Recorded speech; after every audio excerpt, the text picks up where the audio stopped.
میں آج پھر سے یاد کرانا چاہتا ہوں ایسٹ پاکستان کا. میری زندگی میں ہوا ایسٹ پاکستان. مارچ 1971 کے اندر میں وہاں میچ کھیلنے گیا تھا ایسٹ پاکستان کی انڈر-19 کے خلاف. ہمارا جو جہاز واپس آیا تھا وہ آخری جہاز تھا. مجھے ابھی بھی یاد ہے کہ کتنی نفرت ہو گئی تھی پاکستان کے خلاف. ہمیں تو یہ پتہ ہی نہیں تھا. اسی طرح جس طرح آج میڈیا کنٹرول کر رہے ہیں تب یہ میڈیا کنٹرول کر رہے تھے. فرق یہ ہے کہ آج سوشل میڈیا ہے اور انہوں نے سوشل میڈیا ہی بند کر دیا.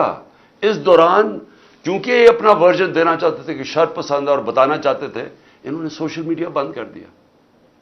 فیس بک، ٹویٹر، یوٹیوب سب بند کر دیا. ملک کو کتنا نقصان ہوا صرف اس لیے کہ جناب عمران خان کو پکڑنا تھا تو وہ ریئیکشن انہوں نے نہیں دکھانا تھا کہ اس کا ریئیکشن کیا ہے. تو ایسٹ پاکستان میں بھی یہی ہوا تھا. ہمیں یہاں کنٹرول میڈیا، پاکستان ٹائمز، ہمیں تو خبر ہی نہیں مل رہی تھی. پی ٹی وی تھا. وہ میں تو انگلینڈ گیا پڑھنے کے لیے، ادھر مجھے پتا چلا وہاں کیا ہوا ہے. آج ہمیں سمجھنا چاہیے کہ ایسٹ پاکستان کے لوگوں سے اتنا بڑا ظلم ہوا. ان کی جو پارٹی الیکشن جیتی ہے، جس کو پرائم منسٹر بننا چاہیے تھا، اس کے خلاف ملٹری ایکشن کر دیا. ملک گوا دیا، تباہ کروا دیے. 90,000 ہمارے فوجی قیدی بن گئے. ملک کو نقصان آپ اندازہ بھی نہیں لگا سکتے کتنا ہوا. بند کمروں میں فیصلے ہوتے ہیں. چھوٹے سے تھوڑے سے لوگ بیٹھ جاتے ہیں جن کو پتہ ہی نہیں باقی دنیا کیسے چلتی ہے، وہاں بیٹھ کے فیصلے کر لیتے ہیں. کیا ان فیصلوں کا نقصان ہوتا ہے وہ بھی نہیں پتہ چلنے دیتے. ان کی جب حمود الرحمان رپورٹ لکھی گئی پاکستان میں شائع نہیں ہونے دی. وہ اتنی طاقت تھی ان کی. 25 سال کے بعد ہندوستان میں شائع ہوتی ہے. ملک کیسے نہیں چلتے. اور میں ذرا آئی ایس پی آر صاحب، ذرا تھوڑا سا آپ نے کوئی پیچھے میں جب جیل میں تھا تو باتیں کی، میں ان کے کوئی جواب دینا چاہتا ہوں آپ کو. دیکھیں آپ نے ایسی باتیں کی کہ سب سے پہلے کہا جی میں دوگلا ہوں، کہ میں ایک طرف کہتا ہوں فوج میری ہے اور دوسری طرف میں اس کی تنقید کرتا ہوں یا جو بھی برا بھلا کہتا ہوں. آپ نے کہا کبھی فوج کو دشمن نے اتنا نقصان نہیں پہنچایا جتنے میں نے پہنچایا. دوسرا آپ نے ریمارک پاس کیا. اور تیسرا آپ نے کہا کہ ہم اب کرش کریں گے ان کو. دیکھیں آئی ایس پی آر صاحب، میری ذرا غور سے بات سن لیں.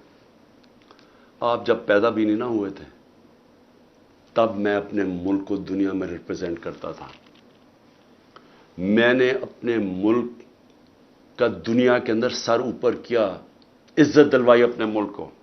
اٹھا کے دیکھ لیں، آپ بھول گئے ہوں گے، آپ پیدا نہیں ہوئے ہوں گے، ذرا پتہ چلوا لیں کہ عمران خان نے کیا پاکستان کی دنیا میں عزت اوپر کی یا نیچے کی. اور آپ کو یہ پتہ ہونا چاہیے کہ جب وار آن ٹیرر ہوئی اور جو پاکستان کی مٹی پلیت ہوئی دنیا میں کہ ہمارا گیا جی فوج دوگلی ہے، کیونکہ تب مشرف کا مارشل لا تھا، یہ ہمارے سے جھوٹ بولتی ہے، کرتی کچھ ہے کہتی کچھ ہے، ڈالرز ہمارے سے لیتی ہے اور دوگلی گیم کھیلتی ہے. ڈبل گیم، دوگلا تب نام استعمال ہوتا تھا. پاکستان کو ورڈ ہی دوگلا استعمال کرتے تھے، ڈبل گیم کا نام کرتے تھے. ذرا انٹرنیشنل میڈیا دیکھے، کس نے اپنی فوج کو سب سے زیادہ جس کی حفاظت کی، کس نے اپنی فوج کے ساتھ انٹرنیشنل میڈیا پہ کھڑا ہوا. جب اسامہ بن لادن، جب وہ ایبٹ آباد میں جو وہ حادثہ ہوا، آپ کو پتہ ہے بیرون ملک پاکستانیوں کے اوپر جو گزریا آپ اندازہ نہیں لگا سکتے. انہوں نے کہا ہمارے سے پیسے لے رہے ہیں اور اسی کو اپنے اکیڈمی کے پاس ایبٹ آباد میں پالا ہوا ہے. جو ہمیں ذلت ملی تب کون بولا آپ کے لیے؟ یہاں تو کوئی سانپ سونگ گیا تھا، یہاں تو آرمی چیف کے منہ سے چون نہیں نکل رہی تھی، یہاں تو کوئی بولتا ہی نہیں تھا. نہ پرائم منسٹر تب وہ گیلانی تھا نہ زرداری. 4-5 دن سناٹا چھایا ہوا تھا. وہ آ کے مار کے چلے گئے ہمارے ملک میں، دنیا میں ذلیل ہوئے ہم. میں بولا تھا، میں ساری جگہ اپنی فوج کو ڈیفینڈ کیا ہے. میرے 3.5 سال میں دیکھیں کہ پاکستان فوج کا امیج اوپر تھا یا نیچے تھا. ذرا اٹھا کے دیکھیں، آپ کے سامنے ہے وہ. کیا فوج کا امیج اوپر گیا یا نیچے گیا؟ فوج کو لوگ پسند کرتے تھے. جب ایک آرمی چیف نے میری کمر میں تو چاقو مارا، لیکن پاکستان کے بدنام ترین مجرموں کو آ کے اوپر بٹھا دیا، تو کیا میری وجہ سے فوج کو برا بھلا کہا گیا یا اس آدمی کی وجہ سے جس نے، اس نے کیا سمجھا کہ لوگ یہ بتائیں نا، کیا لوگ چونٹیاں ہیں؟ کیا لوگوں میں عقل نہیں ہے؟ کیا لوگ بیوقوف ہیں کہ جدھر آپ لگائیں گے ادھر لگ جائیں گے؟ کیا لوگ 30 سال سے ان لوگوں کو نہیں جانتے تھے؟ اسی فوج نے، میں نے اپنے کانوں سے سنا ہوا ہے، جب مجھے ISI نے بریفنگ دیا کہ انہوں نے کتنا، اب سے نہیں 25 سال سے میں سن رہا ہوں کہ کتنا پیسہ انہوں نے چوری کر کے ملک سے باہر لے کے گئے ہیں، کہ جی اب چائنا سے واپس آئے تو یا زرداری نے یہ ڈیل کی ہے تو فلانی پراپرٹیز، ہمیں جو انہوں نے پراپرٹیز دکھائی ہیں وہ اس سے اربوں ڈالرز کے اندر پراپرٹیز ہیں، اور ایک دم کہہ رہے ہیں کہ اب جناب فیصلہ ایک آرمی چیف نے کیا ہے تو بھیڑے سراب ادھر چلے جائیں، اور اس کو کہہ کہ جی بڑا اب بہت اچھا کیا، اور اب عمران خان بولا یہ اچھا ہے۔ لوگوں نے نہیں تسلیم کیا، میں نے نہیں برا بھلا کہا فوج کو، جو آرمی چیف کے ایکشنز تھے اس نے اس ملک، اس کی ہماری فوج کو برا کیا، اس کی وجہ سے ہوا، میری وجہ سے نہیں ہوا۔ اور یہ کہنا کہ یہ قوم ایکسپٹ کر جائے ان لوگوں کو، کس نے میموگیٹ کیا تھا؟ کیا حقانی نے جا کے امریکنوں کو نہیں کہا تھا جو کیس لگا تھا سپریم کورٹ میں کہ مجھے، انہوں نے کہا زرداری کہہ رہا ہے کہ مجھے میری فوج سے بچا لو، امریکنوں کو کہہ رہا ہے، یہ میں نے کہا تھا؟ کیا جب نواز شریف جا کے چھپ کے کھاٹمانڈو میں مودی سے چھپ کے ملاقات کر رہے کہ جی میری فوج کو نہ پتہ چل جائے، اور اسے، اور پھر وہ جو ڈان لیکس میں جب وہ کہتا ہے ڈان لیکس میں کہ جی دہشت گردی انڈورس کر رہا ہے ہندوستان کو، پھر کہ فوج دہشت گردی کر رہی ہے، آپ ان لوگوں کو اوپر بٹھا دیں اور ہمیں کہیں کہ ہم ان ساروں کو تسلیم کر لیں، اور ہم اگر پروٹیسٹ کریں تو ہمیں جیلوں میں ڈال دیں، ہم پروٹیسٹ کریں ہمارے اوپر FIR کاٹ دیں، ہم کچھ کریں آپ اینٹی اسٹیٹ ہمیں قرار دے دیں، لیکن آپ سب کچھ ٹھیک کر رہے ہیں۔ مجھے گولیاں لگی ہیں، مجھے پتہ ہے کس نے، کون ذمہ دار ہے۔ کیا مجھے ایکس پرائم منسٹر جو سب سے بڑی پارٹی کا ہیڈ، مجھے یہ حق نہیں ملا کہ میں اپنی FIR کٹوا سکوں؟ ISPR صاحب فرمان دے رہے ہیں کہ ہمارا تو بے بنیاد الزام لگایا گیا ہے۔